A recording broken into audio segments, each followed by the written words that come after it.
Assalamu alaikum ji. This is Dr. Harun Habib from the Biochemistry Department of Avicenna Medical College. अस्सलामुअलैकुम, मेरा नाम doctor Farhan Saeed है और आज आपका टॉपिक मैं सीनियर रजिस्ट्रार हूँ मेडिसिन डिपार्टमेंट में और आज आपका टॉपिक है क्रोनिक किडनी डिजीज़। पहले हमने एक्यूट रीनल फेलियर पढ़ा था, वो भी इस तरह का लेक्चर था। वो है आपका क्रोनिक किडनी डिजीज़। आवाज़ आ रही सबको ठीक? जरा लिख के बताएं मेरे साथ लोग।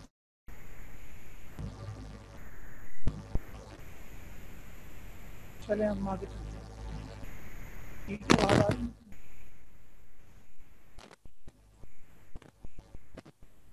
आवाज़ आ रही है? लिख के बताएं जरा स्टूडेंट्स।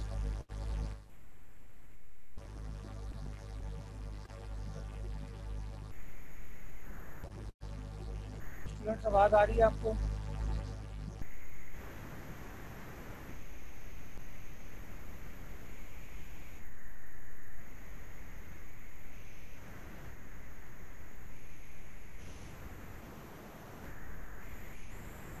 मेरा ख्याल जा रही है, अगर उन्होंने नहीं लिखा तो मेरा ख्याल जा रही है आवाज़।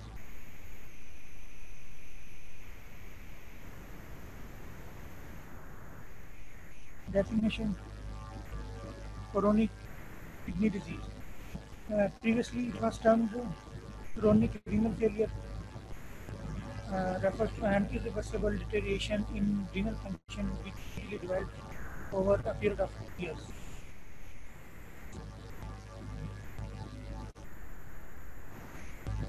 Initially, it manifests only as a biochemical abnormality, but eventually, loss of excretory, metabolic, and endocrine function of the kidney leads to the clinical symptoms and sign of renal failure,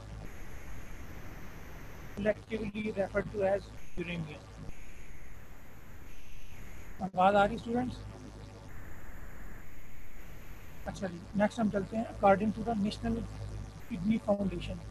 national Kidney Foundation एक foundation है जो kidney की disease है उनको देखती है और अपनी गाइडलाइन देती है। It is defined as the kidney damage for more than 3 months as defined by the structure or functional abnormalities of the kidney with or without decreased GFR, any glomerular filtration rate, manifest by either pathological abnormalities or marker of the kidney damage.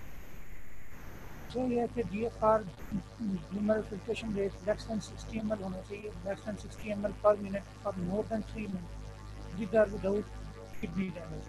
यानी कि अगर हम किसी बंदे के renal profile में हम उसकी GFR देखते हैं लेस देन 60 ml देखते हैं मोर देन 3 मंथ के लिए, तो ये क्या होगा, जिसे हम कहेंगे renal failure according to the National Kidney Failure. और ओवरऑल वैसे इसकी जो डेफिनेशन यही है कि अगर 3 मंथ से ज़्यादा उसकी रीनल डैमेज होता है, किडनी डैमेज होता है, ठीक है, उसके स्ट्रक्चरल फंक्शन अब नॉर्मल कहते हैं, तो हम उसको क्या कहेंगे, क्रोनिक किडनी डिजीज। अब हम बढ़ें इसके रिस्क फैक्टर्स क्या हैं, सीकेडी के रिस्क फैक्टर क्या हैं। टॉप पे है जी हमारा diabetes, hypertension, cardiovascular disease, obesity, age and race. Age अगर 60-65 से अबव है तो वो भी रिस्क फैक्टर है क्रोनिक किडनी डिजीज़ का। रेस है, स्पेशल रेसेस में होती हैं। Acute kidney injury, acute kidney injury इस तरह है कि अगर पेशेंट को एक्यूट ही इंजरी हुई है तो उसका जो कॉम्प्लिकेशन में उसकी जो है ना वो पेशेंट सीकेडी में जा सकता है। मैलिग्नेंसी है। हमारा एक पहला टॉपिक है ग्लूमर नेफ्राइटिस जो मैंने आपको दिया, तो उसमें हमने जो ग्लूमर नेफ्राइटिस की टाइप्स ना मेम्ब्रेनस में हम देखी थी, तो मैलिग्नेंसी से क्या होता है, glomerulonephritis. Glomerulonephritis leads to the chronic kidney disease.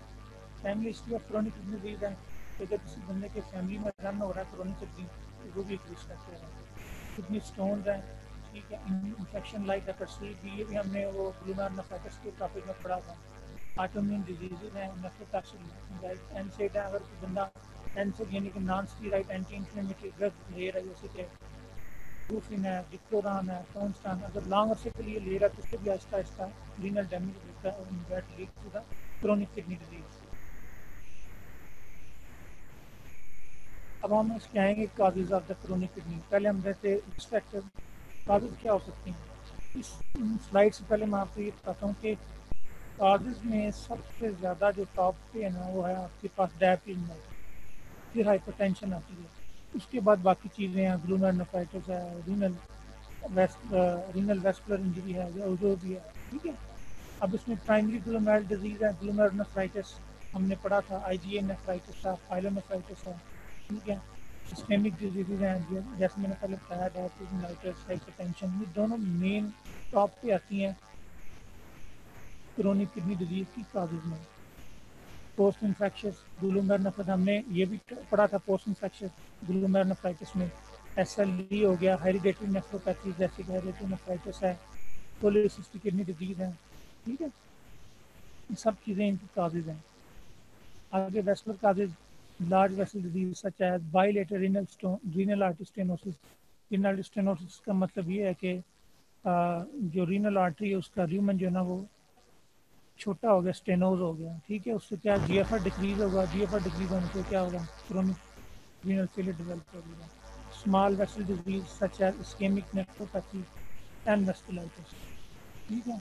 Obstructive disease such as bilateral renal stone है, किडनी स्टोन है, डिजीज ऑफ द प्रोस्टेट है, urinary system tumours, vesico effect, इन सब की वजह से यानी कि ऑब्स्ट्रक्शन की कोई भी काज हो, उसके क्या होता है, ऐसा जो है ना वो प्रेशर बढ़ता जाता है, हाइड्रोनेफ्रोसिस होती है, और एंड पे क्या होता है, किडनी डैमेज होना शुरू हो जाता है। पैथोफिजियोलॉजी हम देखते हैं इसकी। यहाँ पे सबसे लिखा हुआ है ये compensatory hypertrophy of the surviving nephron. Compensatory का मतलब ये है कि जब रीनल या किडनी डैमेज होना शुरू हुआ है तो कुछ तो नेफ्रॉन डेड हो गए, लेकिन जो बाकी बचे हैं उनमें क्या अमल होता है, उनमें क्या होता है, कंपनसेटरी हाइपरट्रॉफी होती है, ठीक है। हाइपरट्रॉफी क्या होती है, उनका साइज बढ़ जाता है, ठीक है। उसमें क्या अडाप्टिव हाइपर फिल्ट्रेशन होती है एंड हाइपरट्रॉफी होना शुरू हो जाती है, ठीक है, क्योंकि उन पर वर्कलोड बढ़ जाता है। और जनरल पैथोलॉजी में आपने हाइपरट्रॉफी पढ़ा भी होगा कि हाइपरट्रॉफी की वजह क्या हो, जब किसी के वर्कलोड या वर्कआउट बढ़ता है तो वहाँ पे हाइपरट्रॉफी हो, जैसे कि मसल में या बाकी किसी जगह पर, ठीक है। अच्छा, फिर आहिस्ता आहिस्ता क्या होता है, loss of excretory function. Excretory function है जो कौन सा, यानी कि वेस्ट प्रोडक्ट्स, नाइट्रोजन प्रोडक्ट्स, जो रीनल का नॉर्मल फंक्शन होता है वो ख़त्म हो जाता है या डिक्रीज हो जाता है। उससे क्या होता है, उसकी पीएच डिक्रीज होना शुरू हो जाती है। फिर क्या होता है, loss of non excretory renal function. एक एक्सक्रीटरी फंक्शन है ना, एक रीनल किडनी का नॉन एक्सक्रीटरी फंक्शन है, उसमें क्या होता है, जैसे कि एरिथ्रोपाइटिन आपने पढ़ा होगा कि एरिथ्रोपाइटिन सिक्रीट होती है, ठीक है। वो फिर इंटर्न क्या करते हैं कि आपकी हीमोग्लोबिन बढ़ाती है, ठीक है, वो भी लॉस हो जाती है, पेशेंट फिर एनीमिया में चला जाता है। Sclerosis of the remaining nephrons and total function, और जो फिर बचे कुचे जिनकी हाइपरट्रॉफी हुई थी या जो बच गए थे, आहिस्ता आहिस्ता वो भी स्क्लेरोज होना शुरू हो जाते हैं। और क्या होता है, at the end total function renal का जो है वो लॉस हो जाता है। मेन फंक्शन दोबारा मैं थोड़ा रिपीट करता हूँ कि यही है कि पेशेंट जैसे पेशेंट को इंजरी हुई, रीनल इंजरी, जो जो रीनल जो नेफ्रॉन बच गए उनकी हाइपरट्रॉफी होगी, जो आहिस्ता आहिस्ता जो हाइपरट्रॉफी थी वो भी उनका भी फंक्शन लॉस हो जाता है, और जो मेन किडनी का फंक्शन होता है वो भी आहिस्ता आहिस्ता लॉस हो जाना शुरू हो जाता है। लेकिन ये इसका जो सारा प्रोसेस है ना, वो it needs months two years, ठीक है। क्लासिफिकेशन क्या है, क्रोनिक किडनी डिजीज की जो क्लासिफिकेशन है ना वो उसके जीएफआर पे है, यानी ग्लूमेरुलर फिल्ट्रेशन रेट पर एमएल पर मिनट, के जो कितना ग्लूमेरुलर फिल्ट्रेट एक मिनट में पर एमएल एक मिनट में जो बनता है उसके अकॉर्डिंगली इसकी क्लासिफिकेशन होगी, ठीक है। विद रिस्क फैक्टर्स, ठीक है, मोर देन 90, इसके 5 स्टेजें हैं, 0 1 2 3 4, ठीक है।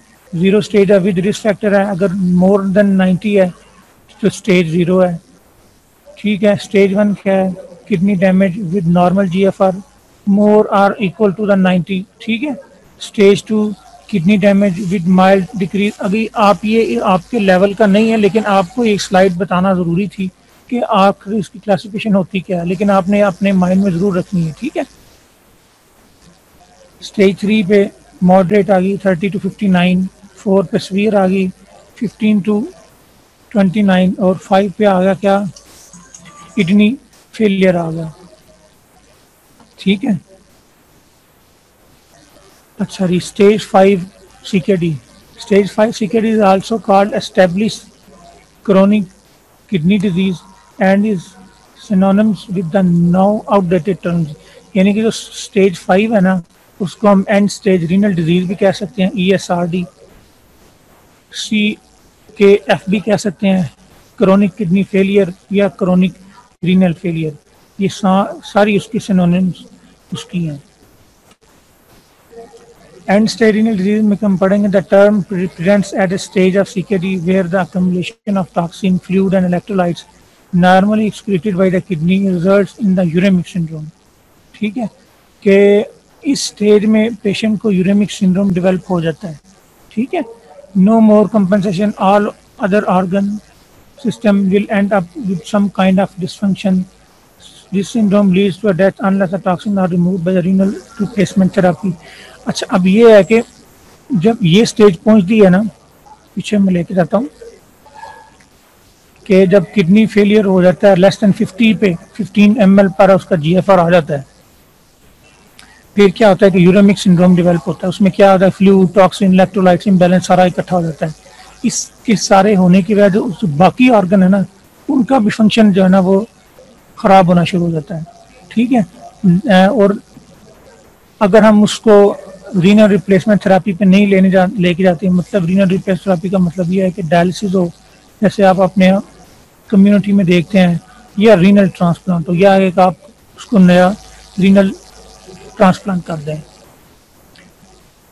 ये स्टेजेस की एक CKD की स्टेजेस की एक ग्राफिकल है, ये देखें, स्टेज 1 से स्टेज 4 है। इसमें आपका वो उसने लिखा CKD कंटिन्यूम, और स्टेज 5 का हम लिखा ESRD, ठीक है। तो इसमें देख सकते हैं कि हम सारा GFR 90 से लेकर 20 या फिर लेस देन 50 हम एंड स्टेज रीनल डिजीज है। और आगे 6 क्या आता है, रीनल रिप्लेसमेंट थेरापी। यहाँ पे पेशेंट या तो हीमोडायलिसिस पे होगा या फिर क्या होगा, उसका किडनी ट्रांसप्लांट हो चुका होगा, ठीक है। क्लिनिकल मैनिफेस्टेशंस क्या हो सकती हैं, क्लिनिकल क्या कैसे पेशेंट प्रेजेंट करेगा आपके पास। न्यूरोलॉजिकल क्या होगा, स्लर्ड स्पीच होगी, एस्ट्रैक्सिस एंड मायोक्लोनस, ठीक है, यानी कि एस्ट्रैक्सिस फ्लैप्स आएंगे, ठीक है। सीजर्स हो सकते हैं, मेटाबॉलिक सीजर्स हो सकते हैं ड्यू टू वेस्ट प्रोडक्ट्स की वजह से, disorientation and confusion, again this is encephalopathy भी कहते हैं उसको, इंक्रीज मसल फटीगेबिलिटी, ठीक है। It is may be due to the low haemoglobin. Failure of the kidney to remove excess fluid may cause, अब किडनी का जो एक्सक्रीटरी फंक्शन लॉस है ख़त्म हो गया, इट मीन्स कि जो उसका एक नॉर्मल यूरिन बन रहा है वो भी नहीं बनेगा। इट मीन्स कि पेशेंट को यूरिन नहीं आ रहा या बहुत कम आ रहा है, तो क्या हो सकता है, इडेमा ऑफ द लेग्स हो सकती है, यानी कि वही फ्लूइड जो है वो आपकी लेग्स में इकट्ठा हो सकता है, एंकल्स में, फीट में, फेस में और हैंड्स में इकट्ठा होना शुरू हो जाएगा। शॉर्टनेस ऑफ ब्रेथ भी हो सकती है, क्योंकि अगर वो एक्स्ट्रा फ्लूइड है, ठीक है, तो क्या होगा, वो लंग्स में इकट्ठा होना शुरू होगा, ठीक है। And may be caused by anaemia, यानी कि शॉर्टनेस ऑफ ब्रेथ की एक वजह एनीमिया भी हो सकती है और फ्लूइड अकम्युलेशन इन द लंग्स भी हो सकती है। हाइपरटेंशन और कंजेस्टिव हार्ट फेलियर, और अगर फ्लूइड ज़्यादा है इकट्ठा हो गया, यानी कि फ्लूइड ओवरलोड में पेशेंट, तो ज़ाहिर है वो हाइपरटेंशन में भी जाएगा, आपने फिजियोलॉजी में पढ़ा होगा, ठीक है। और फिर क्या होता है, कंजेस्टिव हार्ट फेलियर भी हो सकता है साथ। मेटाबॉलिक चेंजेस क्या आएंगी, and increase in serum creatinine और बर्न, यानी कि सीरम क्रिएटिनिन जो है ना वो इंक्रीज होना शुरू हो जाएगी, जो कि उसकी नॉर्मल एक हेल्दी पर्सन में 1.2 मिलीग्राम पर डेसीलीटर होती है, तो वो बढ़ना शुरू हो जाएगी। High levels of the urea in the blood which can result in, या यूरिया के नॉर्मल जो तकरीबन 40 मिलीग्राम पर डेसीलीटर, वो भी बढ़ना शुरू हो जाएगी। ये हमारे पास सीरम मार्कर होंगे। अच्छा, वो क्या, वोमिटिंग आ सकती है, डायरिया हो सकता है, विच में lead to dehydration, weight loss, nocturnal urination, azotemia and ultimately uremia. Proteinuria हो सकता है क्योंकि इसका फिल्ट्रेशन प्रोसेस ही ख़राब है, तो प्रोटीन लूज हो सकती है। हाइपर फास्फाटूरिया फास्फाटीमिया हो सकती है, यानी फास्फेट का लेवल ब्लड में बढ़ सकता है। पोटाशियम इंक्रीज हो सकता है। हाइपर कैलेमिया, जैसे हमने पहले पढ़ा था कि इलेक्ट्रोलाइट इम्बैलेंस होता है। सबसे कॉमन जो और लाइफ थ्रेटनिंग है वो पोटाशियम इंक्रीज होने की वजह से होता है, और पोटाशियम इंक्रीज होने की वजह से पेशेंट की सडन डेथ भी हो सकती है ड्यू टू अब नॉर्मल हार्ट रिदम, यानी रिदमिया चलता है। ठीक है, वेंट्रिकल फिब्रिलेशन हो सकती है। मेटाबॉलिक एसिडोसिस क्या होगा? Due to accumulation of sulphate phosphate uric acid, जो एक नॉर्मल पीएच है ना जो 7.4 तक होती है वो उनकी डिक्रीज होना शुरू हो जाएगी, पेशेंट एसिडोसिस में चला जाएगा। हेमाटोलॉजिकल चेंजेस क्या आएंगे? मैंने पहले बताया कि एरिथ्रोपाइटिन जो है ना उसकी सिंथेसिस डिक्रीज हो जाएगी। जब आपके पास रीनल सेल ही कोई नहीं, रीनल का अंदर सारा डैमेज हो जाएगा तो एरिथ्रोपाइटिन भी नहीं प्रोड्यूस होगी। फिर क्या होगा? लीड्स टू अनीमिया, और फिर अनीमिया के फीचर आएंगे feeling tired, weak, memory problems, difficulty concentrating, dizziness, चक्कर आते रहेंगे, लो ब्लड प्रेशर लो होगा। ठीक है, फिर ऐसे इसके फिर ट्रीटमेंट में हम एरिथ्रोपाइटिन हम बाहर से देते हैं, मतलब पेशेंट को सबक्यूटेनियसली देते हैं, तो हम आगे जाके ट्रीटमेंट में पढ़ेंगे।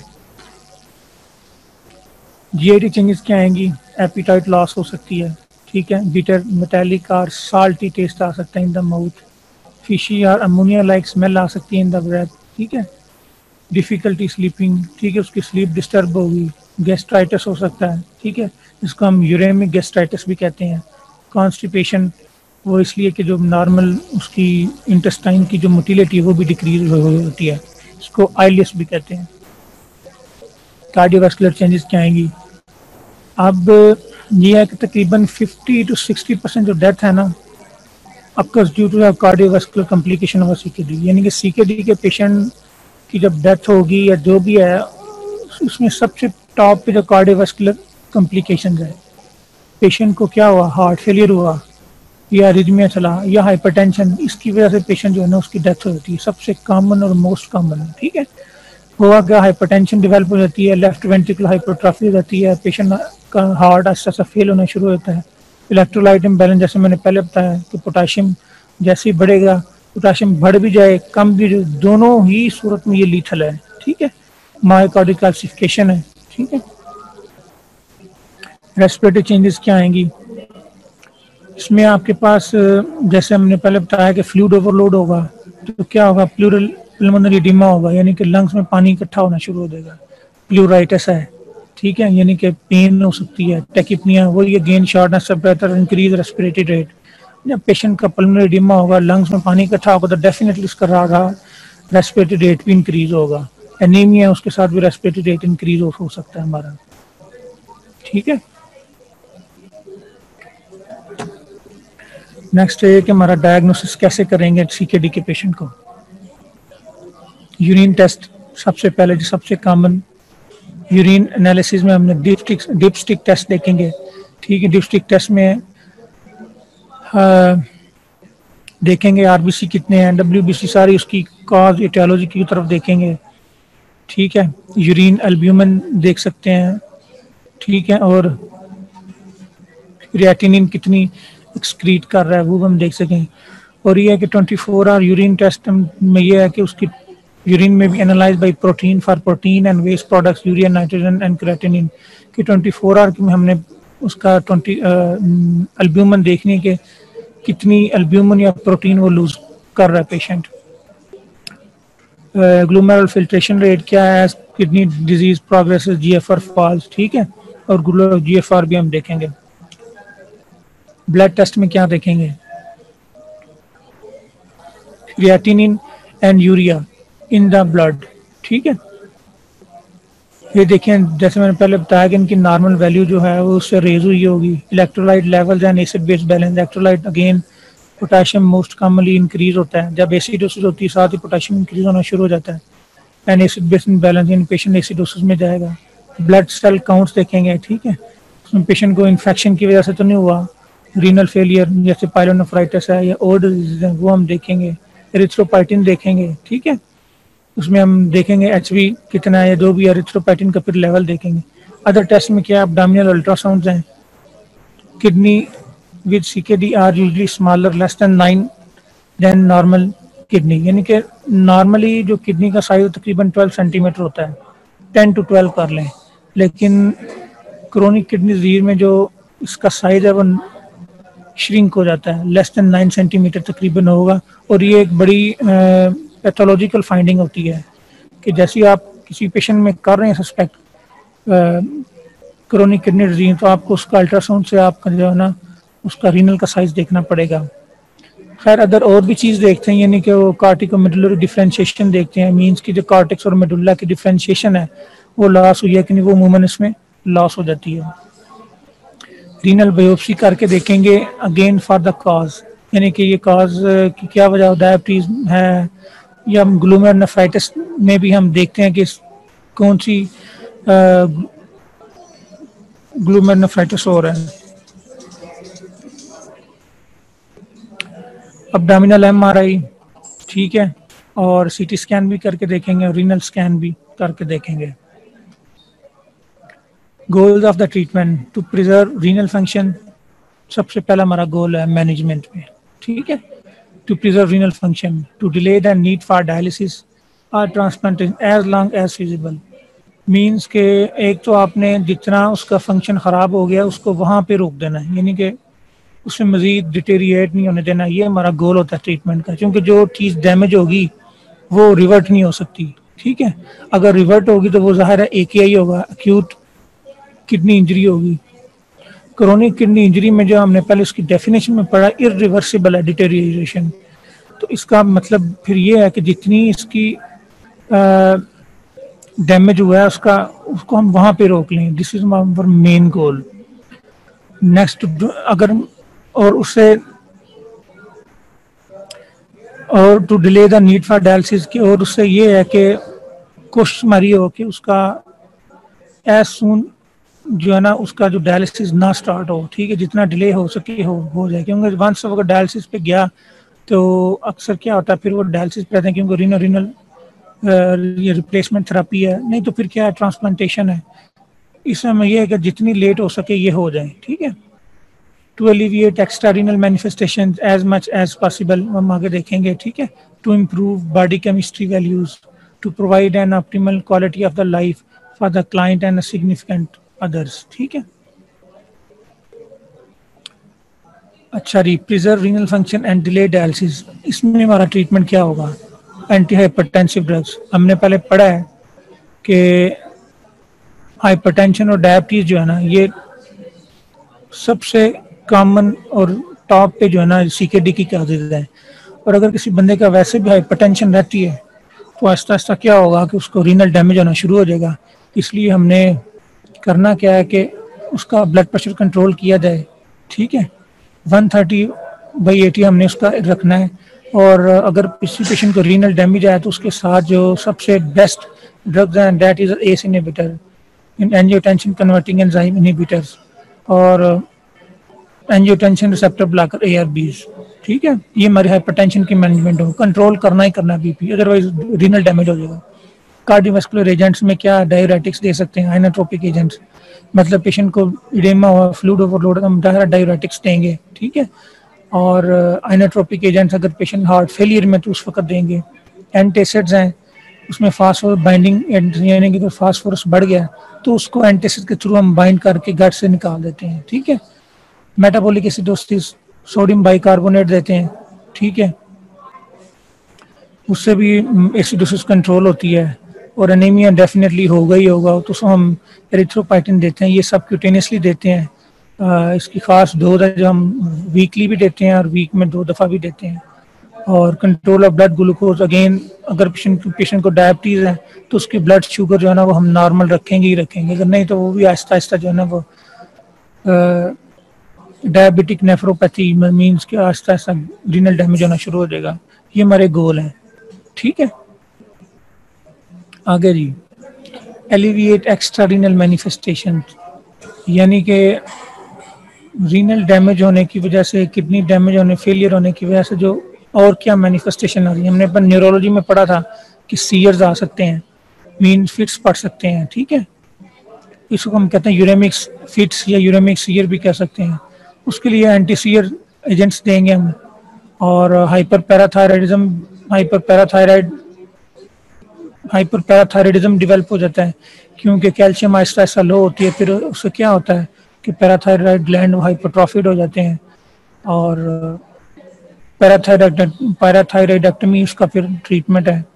और आपको पता है कि जब रीनल डैमेज हो जाए तो विटामिन डी की जो ट्रांसफ़र होता है 1.2 से 25 में, वो आपका लॉस हो जाता है और इससे आपको साथ क्या विटामिन डी भी देना पड़ता है और कैल्शियम भी साथ हमें रिप्लेस करनी पड़ती है। बॉडी केमिस्ट्री कैसे इम्प्रूव करनी है, मेडिकेशन जैसे हमने पहले बताया, डाइट मैनेजमेंट। अब क्रोनिक रीनल डिजीज़ का पेशेंट है तो वो हर चीज़ तो नहीं खा सकता, ठीक है, उसकी डाइट स्पेशल डाइट होगी और वो क्या होगी मैं आपको अभी अब नेक्स्ट बताते हैं। रीनल रिप्लेसमेंट थेरापी थी, डायलिसिस रीनल हमने पहले पढ़ चुके हैं कि ये भी उसकी एंड पे जाके डाइटरी चेंजेस क्या आएंगी जनाब।